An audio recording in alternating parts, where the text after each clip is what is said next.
Hey everybody, this is Ben. I just want to talk a little bit more about Sam Neill off the top because we forgot to bring it up in this episode, unfortunately. But I just wanted to mention, somewhat less flippantly, mention his passing. It seems pretty significant to me. I think just that Jurassic Park was such a huge movie for me as a kid, and obviously we're talking about Steven Spielberg's Jaws here today. So, he felt like an actor who I think was in some of my favorite, very important movies for me as a cinephile growing up. So obviously very early on Jurassic Park, returning later in Jurassic Park 3, which, is not necessarily my favorite movie or whatever, but was definitely one that I saw in the theater at the time, which was a pretty big deal for me. I was a bit of a scaredy cat. I was probably 10 years old. He's in this Merlin miniseries and also Bicentennial Man. Just these late 90s, early 2000s movies that meant a lot to me as a kid for one reason or another. I'd like to actually go back and watch the Merlin miniseries because I bet it's actually pretty fun. But then as I got older, I remember in first year film, Alex and I would have both seen this. We did The Piano, the Jane Campion film, and he's I think kind of like third string in that, because obviously Holly Hunter's the big performance people would talk about. Actually fourth string, because you got Holly Hunter, Harvey Keitel, and Anna Paquin. But Sam Neill is very good as this absolute rage case cuckold husband who's so awful.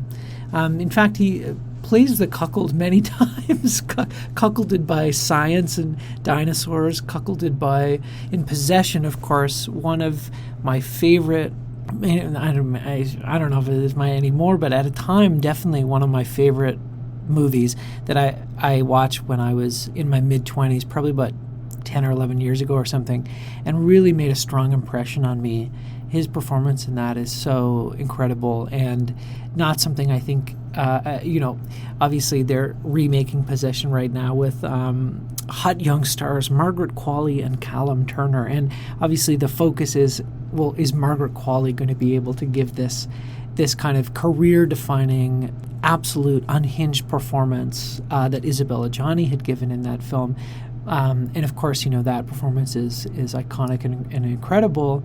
But Sam Neill's performance as well is really really technical, very impressive portrait of what can only be described as cuckold mania. And I am curious to see if Mr. Dua Lipa will be able to channel that. But we'll see. I liked Smile too, so maybe that Parker Finn guy will have a good have a chance to make something good. And then also, again, as you get a little older, or maybe get into horror, Event Horizon. We'll be talking about Paul W.S. Anderson later this year. Wink, wink. But he what a great horror performance in Event Horizon. And then, of course, In the Mouth of Madness, especially. And that really is, this image I had of the two images I really had when I heard that he had passed were, of course, as Alan Grant in Jurassic Park, that first scene when they see the Brontosaurus. Such a wonderful scene that's so burned into my brain as a kid. His look of the Spielbergian look of astonishment and wonder he has, and then later in my life when I got a little older, getting into John Carpenter, I have the image of him at the end of that film cackling maniacally in the theater, completely lost his mind. And he's in so many other great, Dead Calm, he's great in that, and Hunt for Red October, and like I said, Bicentennial Daybreakers, the frickin' Thor movies. And it also has the distinction of being in Jurassic Park, one of the greatest blockbusters of all time, and then also Jurassic World Dominion, one of the worst blockbusters of all time. News has come out recently that among his final roles will be a part in the live action Legend of Zelda movie, and God knows what that's going to be like. I'm obviously going to go see it. I love those games. Those games are as important to me and my childhood as Jurassic Park. And honestly, like I don't think this movie is going to be any good or whatever. I don't have any high hopes for it. Whatever, but I'll be there. And when I heard that he has a part in it and it's going to be one of his last parts, it did feel, I'll be honest, it filled me with this childhood glee, like Alan Grant is going to be frickin', I don't know, whatever fucking Zelda character, who cares, but it'll be an emotional time in what I imagine is going to be a rather emotionally dull film. So anyway, I just wanted to acknowledge that he was an important actor for me and for Alex, I'm sure, as well. And also just seemed to be a really genuinely great guy. But yeah, he will be missed. So enjoy Jaws, a fantastic film, and enjoy this horrible, horrible Jaws-themed trap remix. It's really awful. I really apologize for playing it.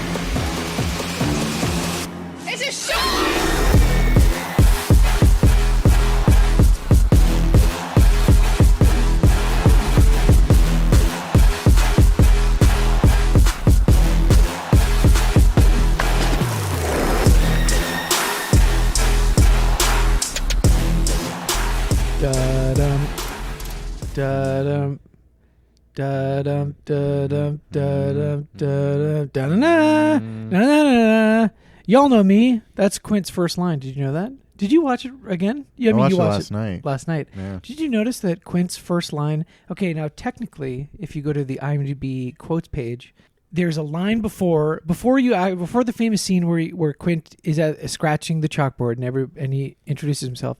He is in the background, like yelling at some fishermen, some fisherman line. I don't know, like get the boat. I don't know, whatever. Ahoy. Possibly he says ahoy. But his first line in that scene is, after he scratches the board with his nails, he says, "Y'all know me." Right. Yeah, that does sound familiar. I watched it last night. Yeah, remember Jaws? Yeah. We're doing Jaws, and you've all seen Jaws probably multiple times. This is right up there with some of the other big movies we've done. What are we saying? Good, the Bad, and the Ugly. What else? What else have we done here? I don't remember. What? It's a classic. It's a, what can you say? It's a classic. I think it's most like analogous to Raiders of the Lost Ark. Well, yeah, reasons. Okay, there you go. It's yeah, it's a classic blockbuster. It's like the proto blockbuster. It's the blockbuster. They were busting blocks specifically around this movie. Mm-hmm. Yeah.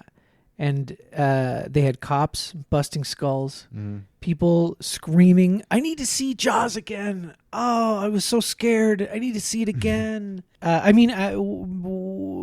are some of the other examples before this? Because, I guess 1973 is Exorcist, right? Which was a pretty big deal, but not the same thing, because that's an R-rated movie and it automatically cuts off a large section of the audience. It also, busted religious blocks, people. Yeah, busted blocks for different reasons. That's true. The heresy of it all. Yeah, and the blocks of censorship and the blocks of so-called good taste. When she says, "Your mother sucks cocks in hell," and she stabs herself in the vagina with the crucifix, and she goes, lick me, haha. Yeah, in the yoo-hoo. What a crazy movie. She put the crucifix in the where? Yeah, what? Yeah, I know. I mean, I still, every time I see that movie, I'm like, oh, God. Yeah, Don't do that. It's a great movie. Yeah, terrifying. Yeah, scary. Jaws, also scary. A movie that frightened many, many generations of children, and maybe still does. Do you think this is still a popular movie that parents will show their kids these days? I mean, it's such a big, even though it's not as successfully franchised as some other things. Obviously, they're still making Indiana Jones movies. Yeah. Even though maybe this last one was the last one for real. Because, are they going to bother to make one after Harrison Ford dies? Are they going to reboot all of these great Spielberg franchises? Or is he powerful enough to stop them from doing that? without his involvement. Does he want to? Does Who he want knows? to, right? Yeah. I don't think he wants to, for example, like make E.T. 2. You know, he made Disclosure Day instead, Yeah. which is just as good. As ET2.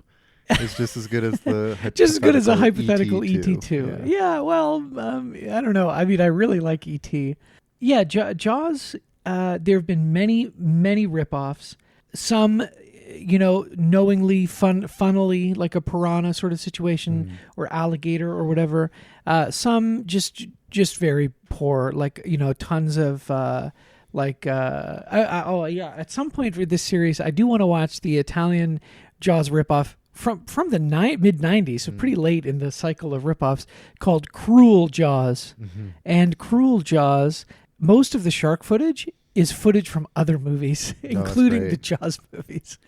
Sharknado. Sharknado, yeah. Well, this is predates Sharknado, of course, but yeah, Sharknado, Anaconda versus Sharknado. I don't know, all these things. It also inspired, of course, a wave of shark murders, culling of shark populations, generally inspiring a fear of sharks in the populace. It did a lot of damage, actually, for It's an evil movie in this sense. marine biology. Yeah, Peter Benchley has blood on his hands, and I think he knew that. You know, I think he was afraid to die because he knew he'd go to shark hell. They should have just had Quint kind of, you know, drop some shark facts and be like, they're actually really important for the ecosystem. Well, I mean, it would The be ecosystem, Marty. yeah, more. Hey, Morty. It'd be probably make more sense for Richard Dreyfuss's character to say that. Both of them school Roy Schneider on the, you know, Yeah. benefits and the beauty Roy of sharks. Schneider. You're thinking about Rob Schneider. No, I'm thinking of Schneider's hot dogs. You're thinking about Schneider's hot dogs, yeah, which are part of the Rob Schneider like family. Yeah. Did you know that? Every Schneider hot dog has, you know, trace elements of Rob Schneider. yeah. Little hairs, maybe little bits of meat. Just a bit of skin. Yeah. Yeah. That's why the Schneider's hot dog phrase is "You can do it." You can do it. He Nicky. says that in all the movies. Yeah. Well, do you think Jaws would be better if there was a Rob Schneider? If it cut to if they're on the boat and they're fighting Jaws as they do in the last act of the movie, and then it cut to a close-up shot of Rob Schneider with binoculars, presumably watching from ashore, which is very far away, and he says, "You can do it." Do you think people would still like this movie as much? I, you know, sometimes have thoughts like wondering about that in other classic movies, if there was just one scene that was like completely absurd and broken, you know. But I think Jaws would be better if it was Rob Schneider in the title role of Jaws. Instead of Roy Scheider. No, in the title role of Jaws. A title role of Jaws. Yeah, that would be confusing though, because then you got Roy Scheider as Brody and Rob Schneider as Jaws, and it's just like, I don't know. I don't think people would care for that. It's just too confusing. But we're doing Jaws. We're doing, as you mentioned on the last episode, or the Section 31 episode, another franchise example of one amazing film followed by three increasingly poor sequels, and then nothing. Like, there is no Jaws after Jaws 4. There's lots of shark movies, Deep Blue Seas, which I love. I love Deep Blue Sea. That's like, it's a great movie. that was my kind of, I think I saw that probably before I saw Jaws when I was a kid. Interesting. And it just like, you know, I have a ton of nostalgic love for that insane film. Yeah, I like that a lot. It's very funny. It's got a great Ladies Love Cool James song. Of course, many memes come from that film. Samuel L. Jackson getting eaten after his heroic speech. Stellan Skarsgård getting his arm bitten off. Yeah, and that's getting not a meme, used as a battering ram. You know, Ada Turturro getting washed away. Soprano. It's a pretty funny shot where she goes yeah. Anyway, hilarious film. not to be killed by the shark, but to be killed by a squall of some kind. Yeah, you know, which is worse. We'll cover it one day. We'll for sure cover it because they do have direct-to-DVD sequels that look really bad. Let's talk about some other movies we watched. It's been a while since we recorded. Do you have Yeah. anything you'd like to share with the class? Ugh, I don't even remember. Oh, you know what? I saw for the first time in my life at the Fox, Mishima: A Life in Four Chapters. Whoa! And- Wow, good movie. Yeah, it kind of blew me away. It was just one of those movies that you come out of it and it's, it is technically a biopic, which isn't really my favorite genre, but it's also just completely airtight artistic statement. You walk out of it and you go, there's nothing about that I would have changed. Obviously it can't get into every nook and cranny and detail about Mishima's life, and it's doing something kind of impressionistic too with the recreations from his novels, but it all just like gels together in just one of the best cinematic viewing experiences I've ever had. And I forget Great. what you said That's in your awesome. Paul Schrader tier list ranking. We do that episode is stricken from the record Okay. following revelations and allegations of sexual misconduct. Paul Schrader Yeah. is no longer the goat is officially washed, and he is persona non grata on the show. You were glazing him pretty hard. Yeah, it's embarrassing now.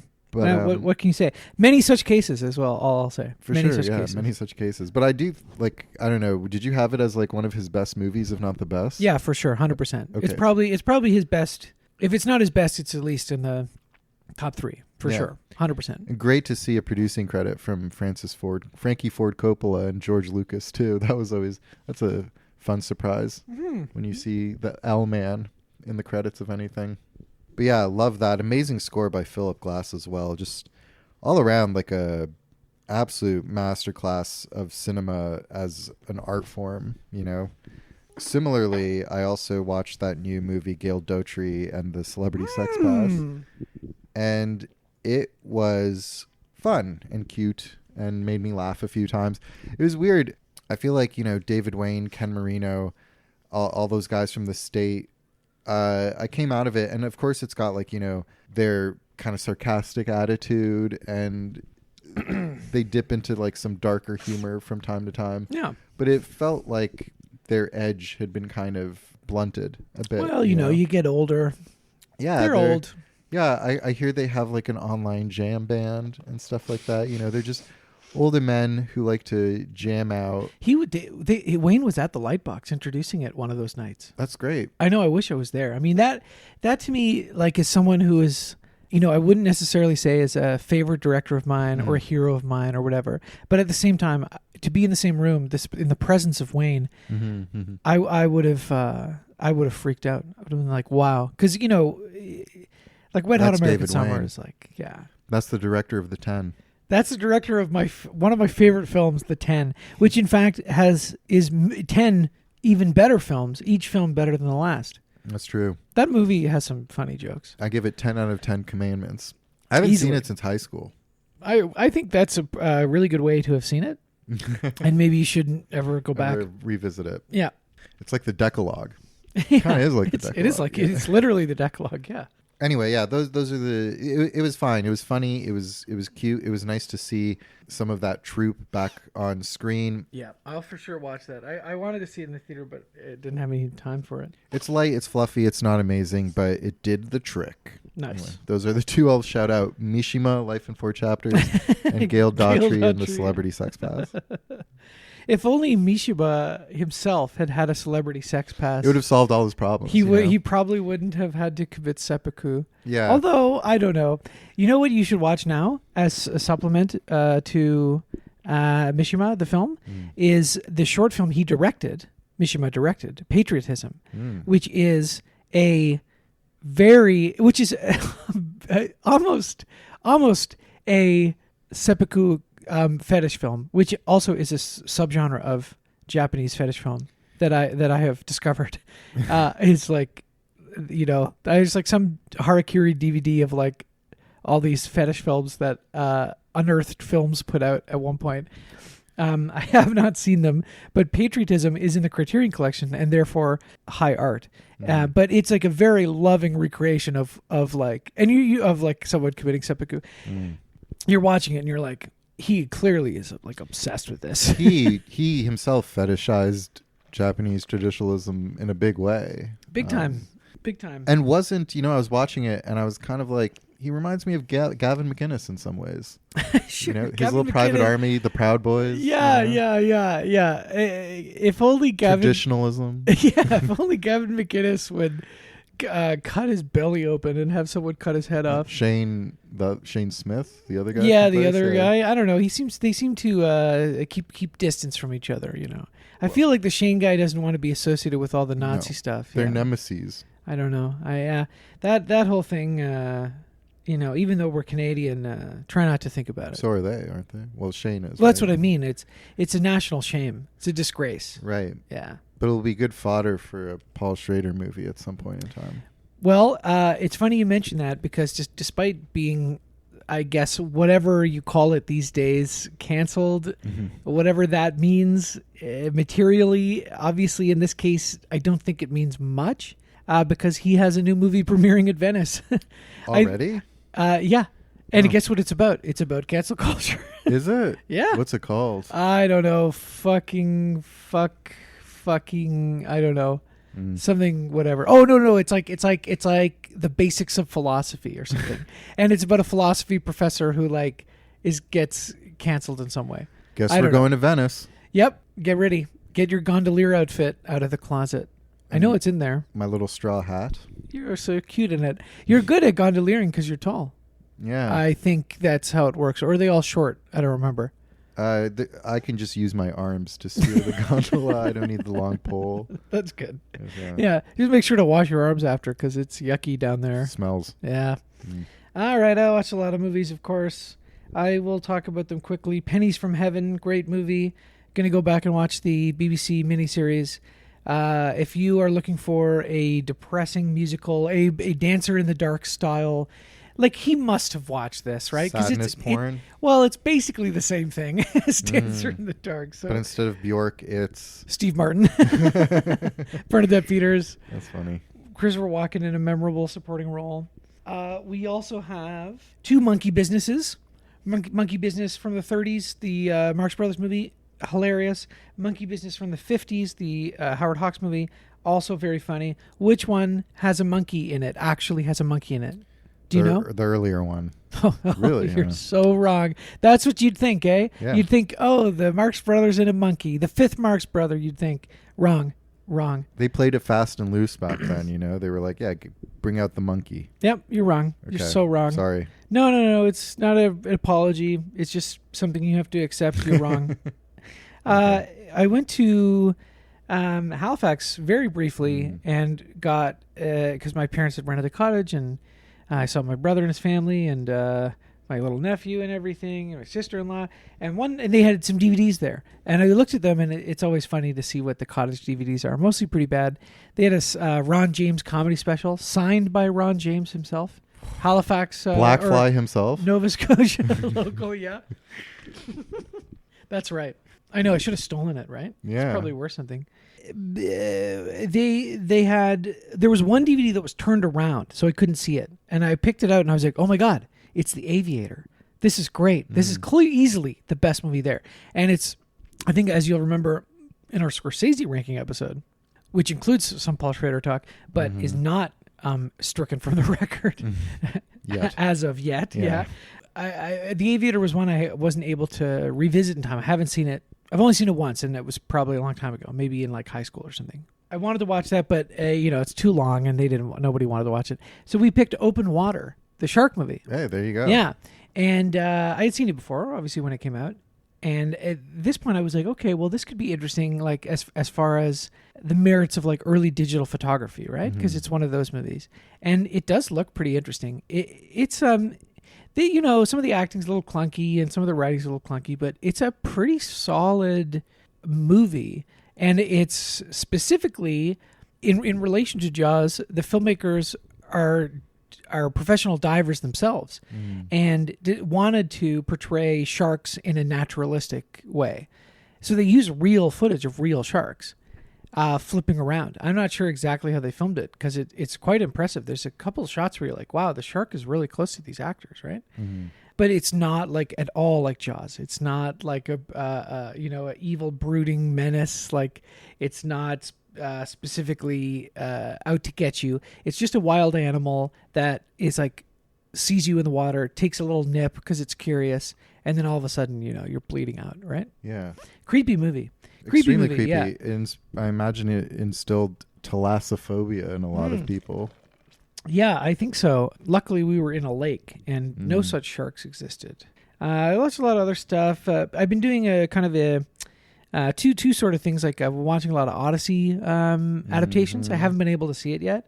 I'm seeing it on Friday with my parents in the 70 Vaughn millimeter. 70 millimeter IMAX situation. I'm jealous. That thing's like sold out till next month. Yeah, so the way I did it is people were booking tickets like a year ahead of time. I'm like, that's fucking dumb. I'm not doing that. That's stupid. So I didn't. And then I was waiting for them to release us like this whatever second or third week of tickets, and then they did, and then it's like, oh, it's all free. But people jumped on them right away. So the only time I could get where we're like not right in the front row, which I don't want to do, is 11 a.m. on a Friday. Yes, so, yes. Yeah. But, the 90s Odyssey miniseries, the 50s Italian American co-production with Kirk Douglas called Ulysses, the recent film with Ralph Fiennes and Juliette Binoche, which is only the back part when he comes back and slaughters the suitors. And then the Italian film Nostos: The Return, which is by far the best adaptation, but also the most experimental and fluid in form and so on. A really beautiful movie. The only adaptation that actually feels like poetry, I guess, that gives you a sense of like tactile sort of sense of what it might be like to be on this journey and the slippage of time in this very dreamy sort of way. Obviously, it's not like a narratively focused movie, so it doesn't tell the whole story, all the same beats. But obviously, if you're familiar with the poem, then you'll know what's going on and everything. And I was really, really impressed. Like, and it's funny. There's all these like Letterboxd reviews being like, well, I'm sure Nolan's will not be half as poetic as this. It's like, yeah, no shit, Sherlock. Like, this is you're comparing apples and oranges, right? Christopher like Nolan is the least surrealist filmmaker of all time. Yeah, and something I am a little concerned about going into the Odyssey is like, I loved Oppenheimer. I was really surprised and really impressed by that movie. It's true. I think it's his best movie by a wide margin. The rest of his movies, like a lot of them, I think are just okay, because the things that he finds interesting visually or otherwise are not really things that I find interesting. Like, I liked Inception when it came out. I was like 19 or whatever. It's the most boring dreams But ever committed to film. it's just, it's just not really that interesting to me.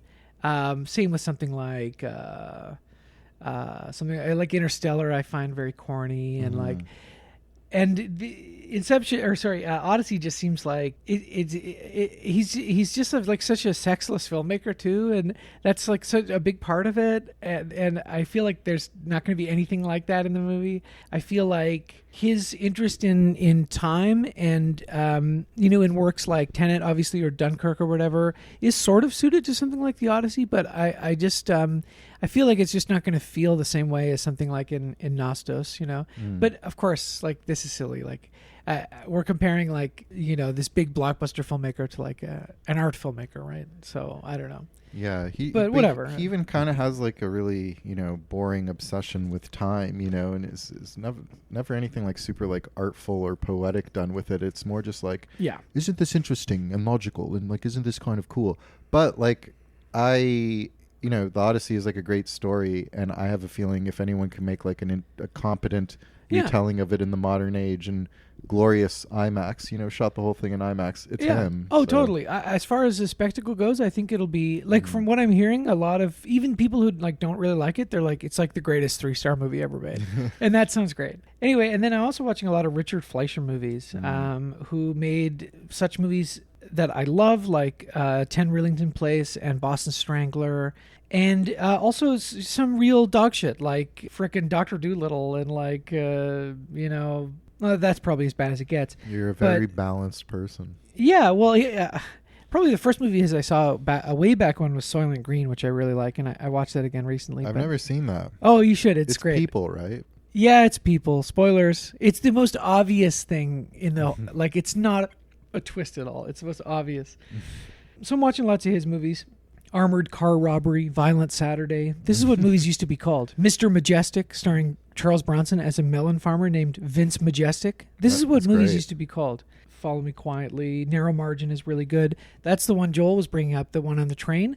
So the Gene Hackman one on the train, that's a remake of a Fleischer movie, which I didn't know. I knew it was a remake, but I didn't know it was a Fleischer one. See No Evil, lots of good stuff. Sherman's March, speaking of Odysseys, I saw that at Hot Docs. That's a famous doc from mid-'80s. Ross McElwey's come back with a new semi sort of sequel to that called Remake, which is apparently really beautiful and really sad. Sherman's March is hilarious. You would love this. It's just like this guy ostensibly setting out to make a Civil War documentary, and then it's just a documentary about all these women in his life and how... And it's just funny to make a documentary about how you're like a beta loser who doesn't get laid. And then, in the documentary, it's like, it seems like you get laid a lot. I don't know. Seems like he's actually something of a Chad. I would watch that. It's really funny. And it's just something I know you would think is really deeply funny. And a bunch of other things. Miami Vice, of course, I watched the review recently. Always a treat. Really good audience. Nobody was doing irony bro stuff for the most part. It was great. I've never seen it. I still got to. Oh, you should. You really should. And then 2 new releases. The Invite. Oh, I saw that. Yeah. I think it's pretty good. Yeah. I think it's I'm not quite as blown away by it as other people. Like I've seen a lot of I've seen everybody else. Yeah. I've seen a lot of these types of movies. It definitely draws inspiration from something. It's funny. Like there that. seems like there's a lot of movies like that, and After the Hunt, and even Materialists, and lots of movies. Even they just all use the same font. It's just kind of funny. The Invite, though, as far as acting showcase, really solid. Olivia Wilde, obviously pretty good at directing that, because the only other I didn't see Don't Worry Darling. I don't know, whatever. I did. Not good, right? Silly yeah, film. Silly. Booksmart I didn't really like either, but this was pretty solid, and her performance is great, and obviously Ed Norton and Penelope Cruz are really great, but specifically Seth Rogen. I felt the same. I thought, and do you know why? It's because we're no, that's the us character. I'm right? Edward Norton. No, I'm Hawk. No, you're yes, I am. No. No, Yep. you're not. No, you're not. I am. No, you're not. I am. No, look at me in the eye and really. I'm Hawk. No, you're not. Yeah, okay. You know what? That was pretty convincing. He gave me a look. He gave me a look that said, am Hawk. I'm having sex parties. Yeah. Are you having sex parties? No. Are you? No. Okay, well then you're Seth Rogen. I'm sorry. No, but I'm more Hawk-like. Great use of Edward Norton too. Oh, he's really really good. The Seth Rogen character, though, I think is such an incisive portrayal, on the page, but specifically his performance. I think it's the best performance he's ever given, and probably ever will give. I think he genuinely they're all great, but. And maybe the reason I'm singling him out is because that's the one that feels the most real. That's a person I try really hard not to be. And that's a person I know a lot of my friends try really hard not to be and or fail and are. and a lot of people on Twitter, especially a certain type of Twitter guy, just somebody who is feels like a failure and makes it everyone else's problems, even though they have a very charmed life and could easily just be happy with everything they've got. And he is it really, really weaponizes his sense of humor, his laugh, even his weed smoking. It's so perfect. I almost feel like I have to bump it up a little bit of a rating because I think about his character a lot, even the past few days after having watched it. And I was just really impressed. Yeah, anyway. Well, I love a good chamber drama theatrical film, and it really and it can be a little annoying, and the music is pretty annoying. The music's a bit annoying, but for the most part, it rips. It's really charming. I just kind of felt towards the end everything falls apart really quickly and then gets wrapped up simultaneously really quickly but also really slowly. Like there was just some pacing issues towards Sure. the end. Yeah, I completely agree with that. But for the vast majority of that movie, like 75%, I was having a fun time. Yeah, and then on the complete opposite end of the spectrum, not fun at all, I watched Her Private Hell. Which I think I'm going to see on Wednesday. Oh, okay. Well, I won't spoil anything for you, but what could you possibly spoil? I mean, like, you know what you're getting into. Oh, I I knew what I was getting into, and I just found it excruciatingly boring. I was so bored. Mhm. And I love all of the things that it's a pastiche of, all of the things it's riffing on are things that I enjoy. But this actual version of them, and it's such a vaporwave movie. That sounds cool. It sounds cool, right? But it actually fucking sucks. Well, when you yeah, it's like vaporwave sounds cool, like when you hear a snippet of it, but then when you really think about vaporwave, if you listen to vaporwave for an hour and 50 minutes, you might think, oh, okay. Unless we're talking top shelf, yeah, Macintosh. Yeah. Because otherwise, it's like, all right. What are we doing here? I think I get it. I don't know. It's just. I at least, okay, the Pino Donaggio did the music, who's did a lot of Brian De Palma music and a lot of other great scores in the 80s, and like the score is great. I was thinking, at least it'll look pretty. No, not really. It just looks dumb. And like, I love Charles Melton, Somebody Get Him in the Fridge, and the scenes with Charles Melton, Somebody Get Him in the Fridge are really, really like easily the best parts of the movie. There's some great stuff with him. So, Sophie Thatcher, I think, is good too. It's not a performance issue, really. It's just like such a vapid, nothing movie. Sounds It's like Nicholas so, Winding Refn. Yeah, of course. And I feel stupid. And people are really digging. Like people who like him are really into it. And I'm so happy for them. But and I'm trying not to be skeptical about why they enjoy it. Seeing people being like, it made me really emotional. I like cried. I was like, you've got to be kidding. Like, how is there anything for you to latch onto here? It's so, like, with the exception of being that if I had done ketamine and watched it, I probably would have thought it was a masterpiece. So maybe that's why people are responding to it. They're just high. Because if you're watching it in the morning and you're sober, you're having your coffee, I'm like, oh my God, like I'm so bored. Mm-hmm. Anyway, whatever. Maybe I'll come around on it. Who knows? I don't know. Like, I like his movies kind of as schlock. I'm not expecting anything from them. It's schlock, yeah, but I don't think it's good schlock. Like that's the problem. It's worse than the Neon Demon. Yeah, definitely. Because I kind of like the Neon Demon. Yeah, I don't think it's a masterpiece. I don't think I did like it, but it's definitely worse than the Neon Demon. Wow. Yeah. Oh yeah. Yeah, I don't know. What are you gonna do? I also really didn't like Only God Forgives, but Me neither. I turn out for these things, Yeah. Of course, they're kind me of too. funny, Like it's funny to show up. see Ryan Gosling do everything he does in that movie. Well, and nowadays we are pining for the era of Gosling doing Only God Forgives or Drive or whatever, because now the past decade plus he's been almost exclusively in blockbuster movies that fucking blow chunks.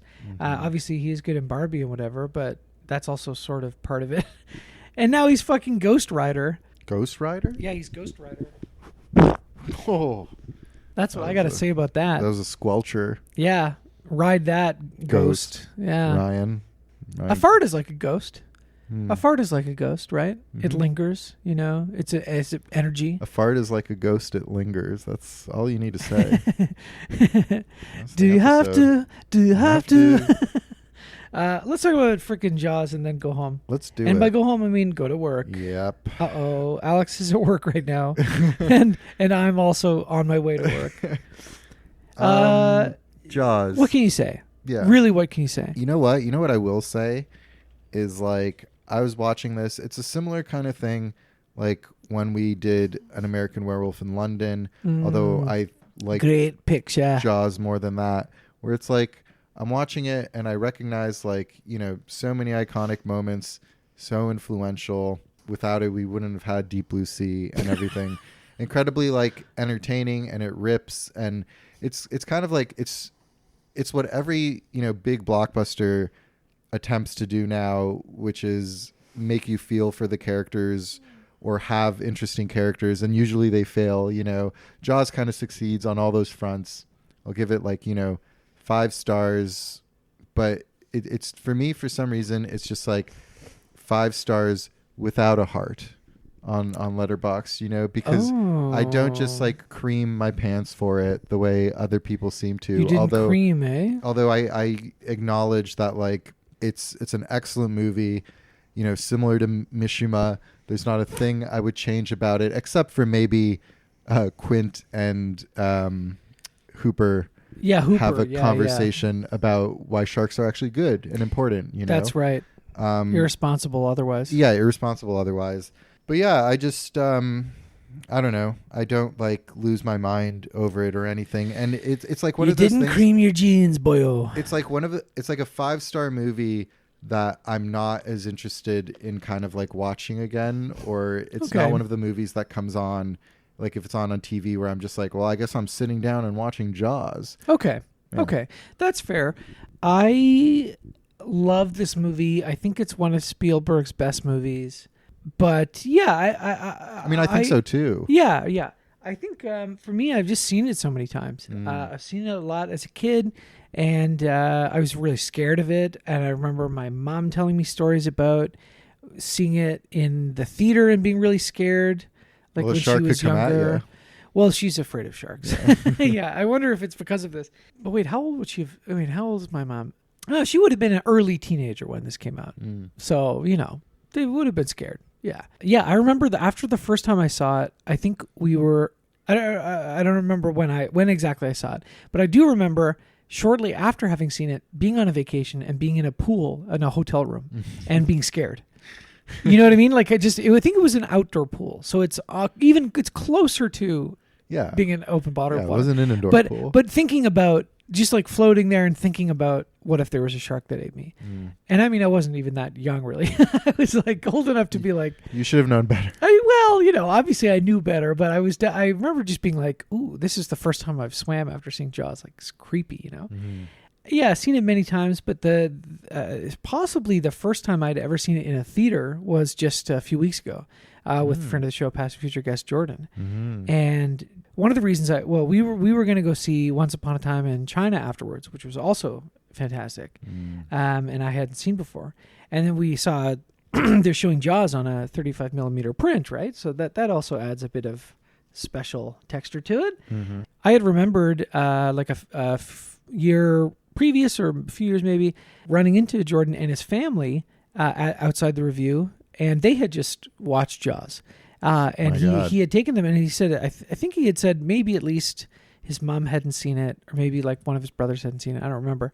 But they had it was like a hoot, right? And I was like, yes, like that, it really is different. Like it's something to watch it with a crowd. And even though I've seen it so many times, I know exactly what's coming. There's still moments that are really, really frightening, that are so executed so perfectly. Like, for example, and this kind of was worth the price of admission just to see it in a theater. We were seated near the back, and there was this couple in front of us, and they had clearly seen the movie before, and because they were anticipating what was going to happen. But there were a few scares where like they jumped out of their seats, and it was awesome. And it just it even made me feel tense. It made me feel more tense just being next to someone who was like, of course, Hooper looking at the wrecked boat and the head pops out, right? Still so scary. That's like the perfect thing, right? Because you're thinking, oh my God, the shark is going to come get him. We're going to see the shark. The shark is going to attack him. And then for no reason, you're focusing on this hole in this boat, and you're focusing on the tooth that he's holding. And you're like, oh wow, what a big shark. Look at his teeth. The shark's going to be right behind him any minute now. And then the head comes out, and it's just like so. It's a good prop too. Like it looks really gross. It's scary.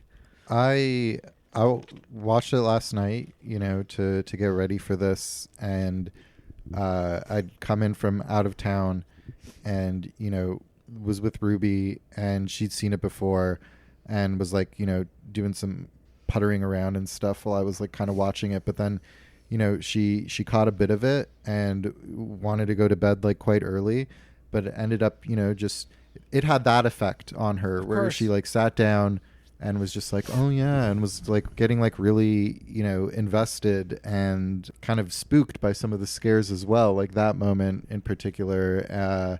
So it is fun to see that it still has like those effects on people, and I think that's just a testament to, Steven Spielberg really crafted those moments really well cinematically. It's like you said, you're looking at the shark, then there's just this hole and the thing comes out at the perfect time.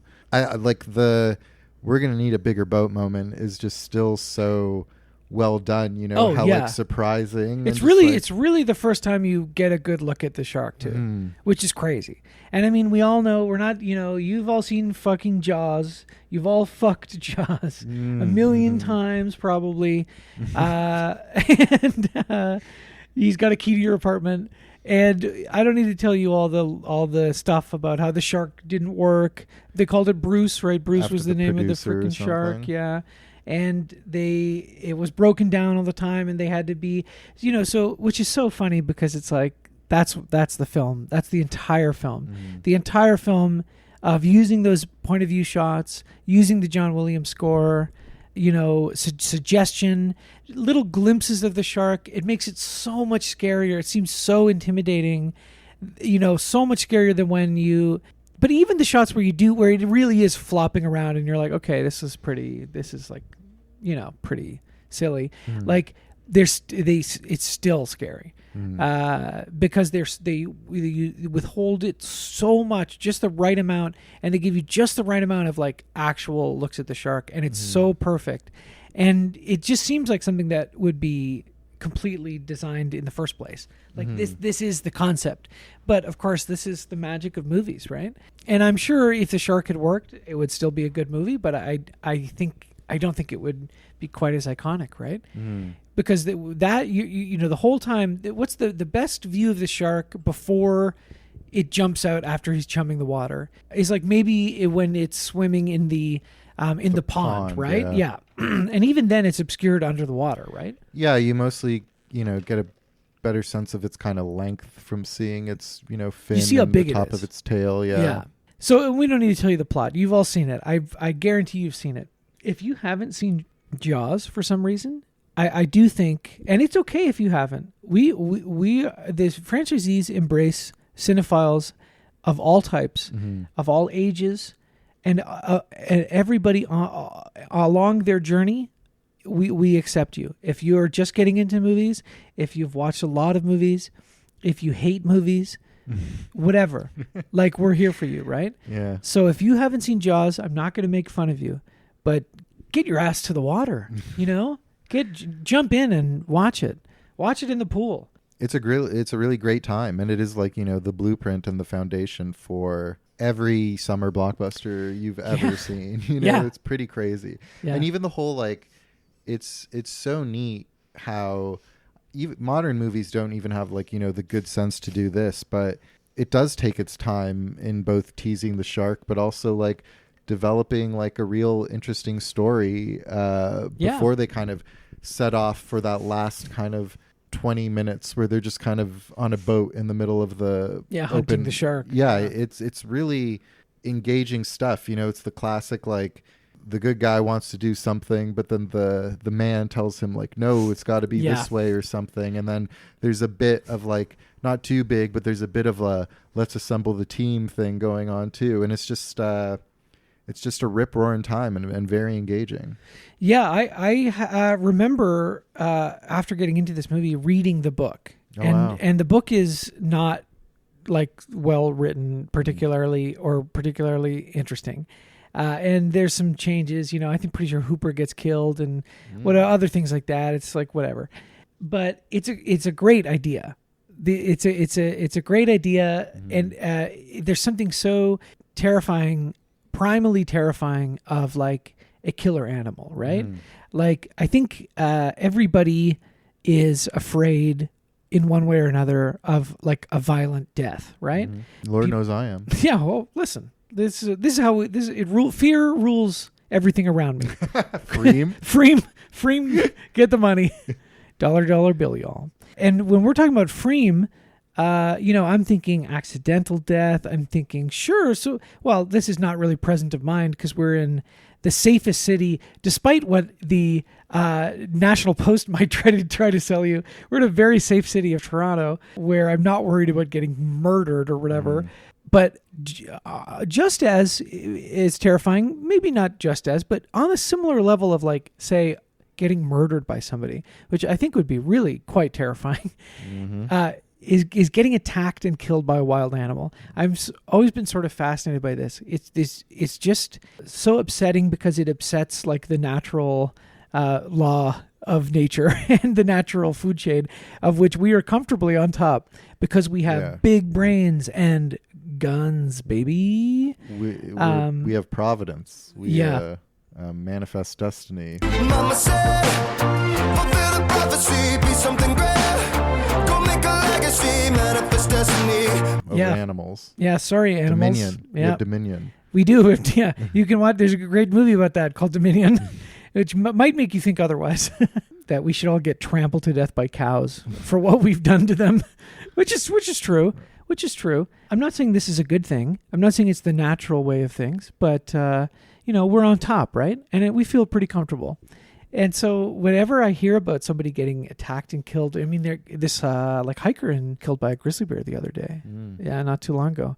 And I mean, honestly, sounded like maybe he wasn't thinking because he was climbing up this mountain like at dusk to get the sunset and then climbing down when it's dark by himself.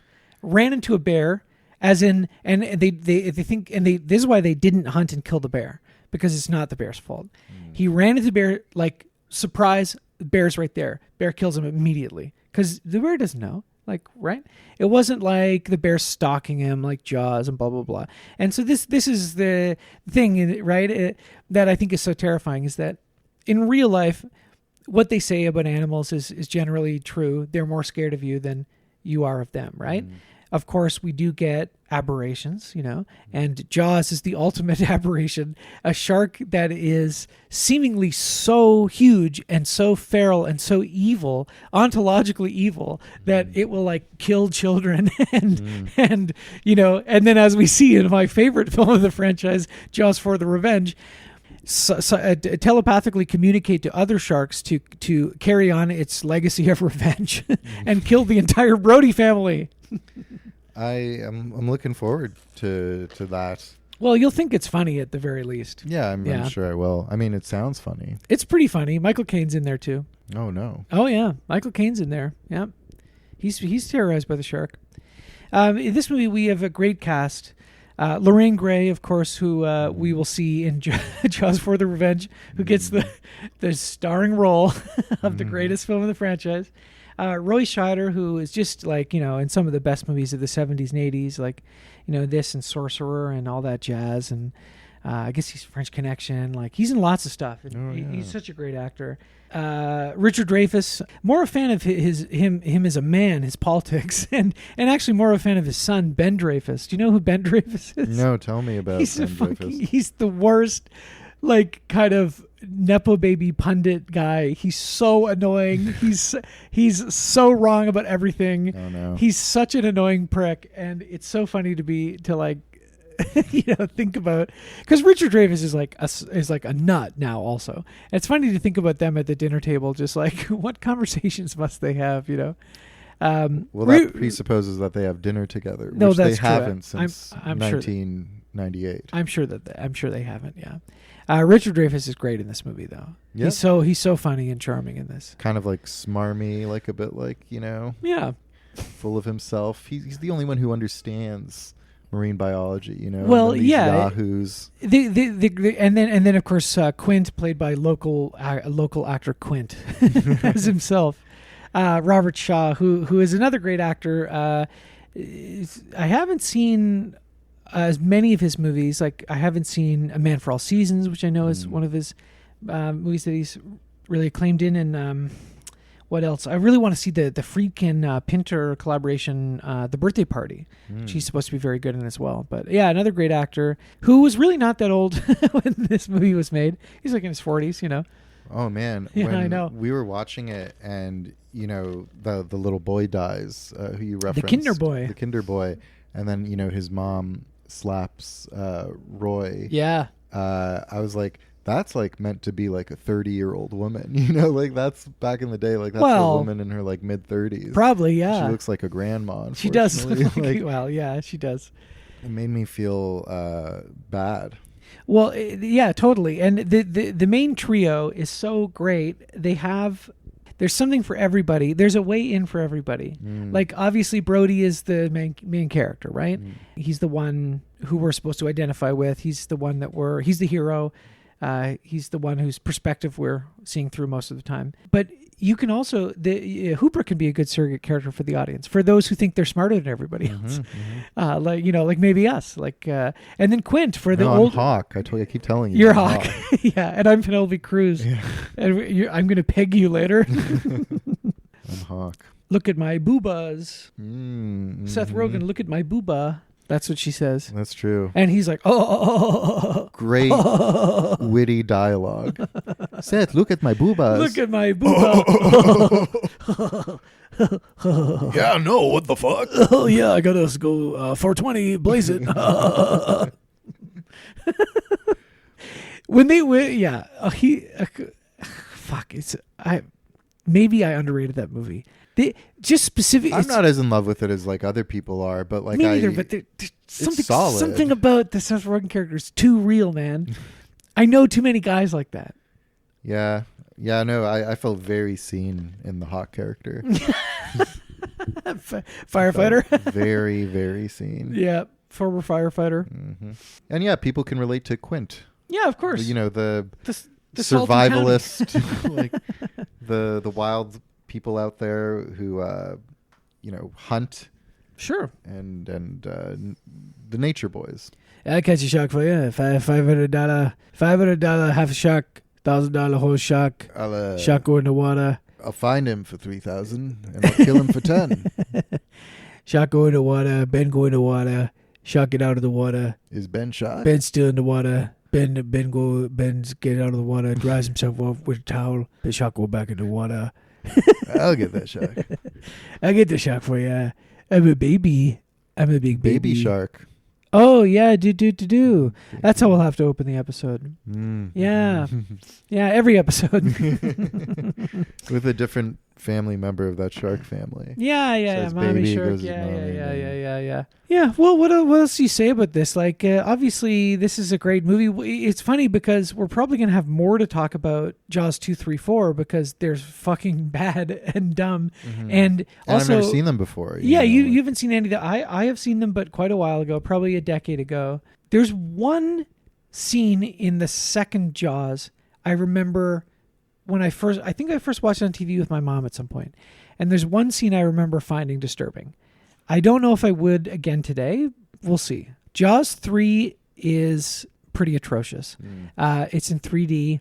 It's clearly, when you're watching it in 2D, as we all would be these days, it's there's a couple of funny, like, whoa, the camera, look at this. Yeah.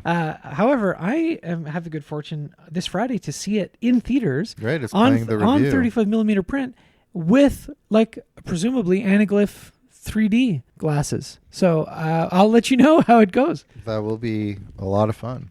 Yeah, and I'll save this for then, but one of the Fleischer movies I watched, because he's a real journeyman director for hire at a lot of periods in his career, especially near the end when he's like making like Conan the 2 and like Red Sonja and things like that. He did Amityville 3D.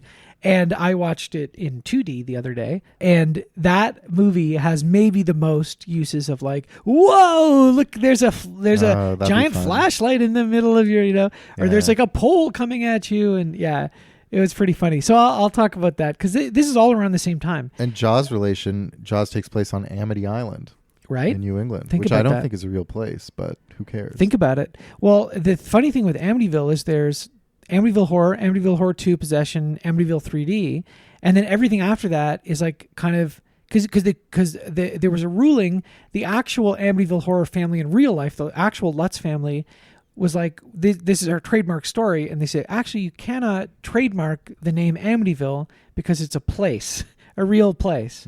So no. And so now there's literally almost 100 movies that are like Amityville, whatever. And I've seen none of them.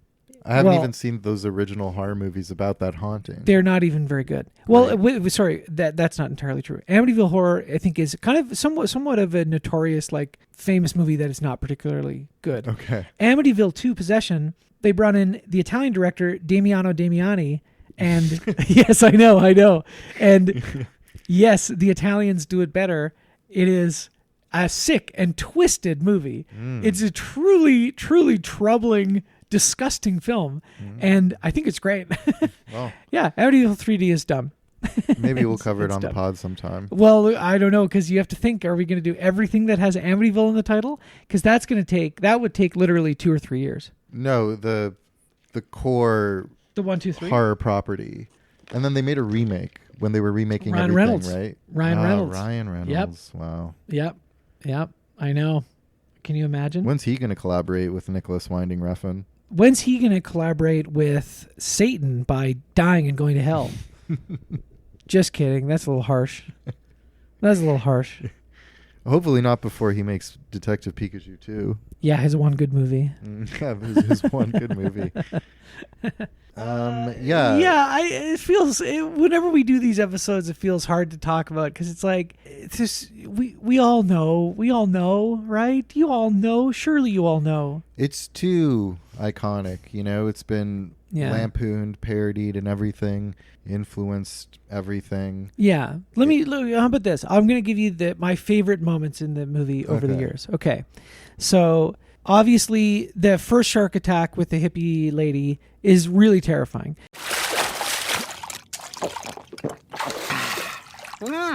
Alcohol and night swimming. It's a winning combination.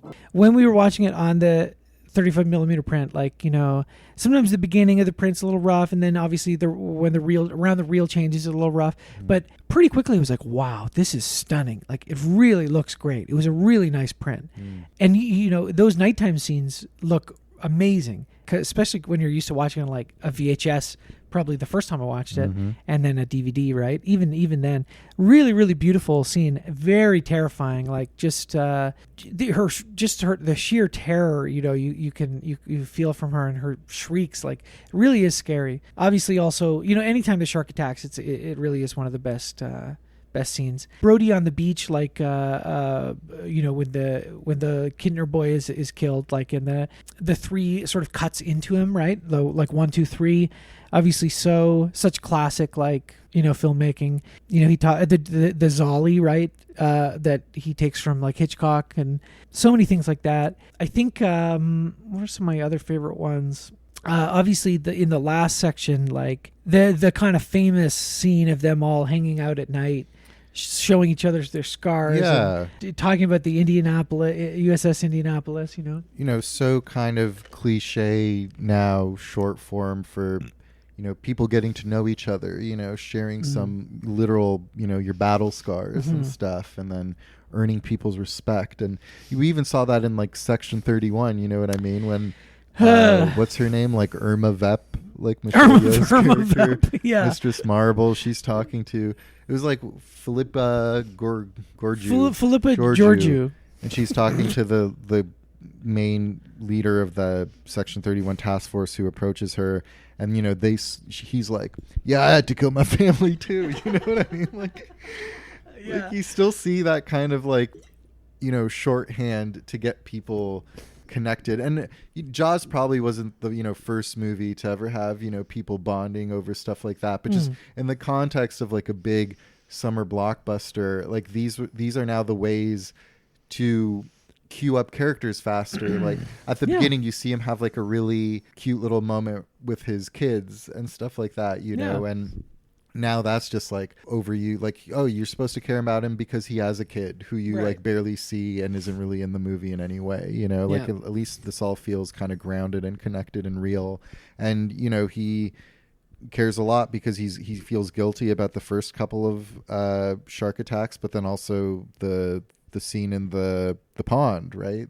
Yeah. Where it hits kind of close to home. But I did find it kind of funny watching it that they care a lot about his son who's in shock. Yeah. But not actually physically injured. But I'm like, a man lost his life. Oh, in that guy's pond. dead. Yeah, He's dead. He's so dead. That one of the most realistic like fake limb props. Great Is it- carnage in this movie. Yeah, is it just that it's underwater? I don't know. There's something. It looks so real. It looks like they cut off a man's leg and dropped it in the water.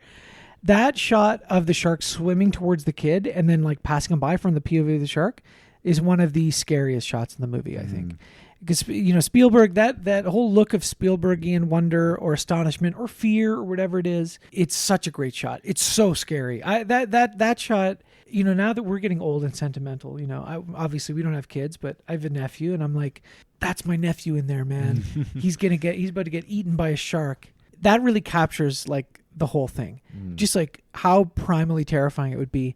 Some freak animal, total random, like that. This is not the same thing, but this is not the same thing.